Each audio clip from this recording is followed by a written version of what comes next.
وعهد الله ما بيخوفني اكتر من الاعلانات اللي بيعملها منتخب مصر قبل اي بطوله بنخشها. اتفرج يا سيدي. بقالنا كتير ما حسيناش بروح المنتخب الشناوي. مصطفى، ده انت شكلك مش طايق المنتخب اساسا. ماشي، تعال نروح للشناوي.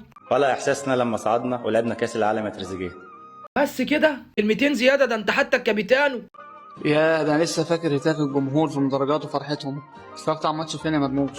تشكر يا كريزيديه، بس مش مصدقك، انا اسف بس تشكر يا كريزيديه. يا رب.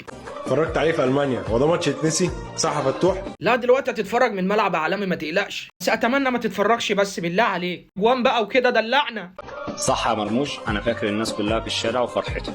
ويا جدعان الاعلان العشوائي ده، مش كنا نتجمع كلنا في استوديو واحد لابسين تيشيرت منتخب مصر نقول الكلمه لما كل واحد في وادي كده؟ هنفضل نفكر في اللي فات، ما تخلينا نركز في اللي جاي. تصدق اكتر واحد صدقته انت. اتمنى تتخيل ان هو كاس عالم للانديه، انسى ان احنا افريقيا يا هاني.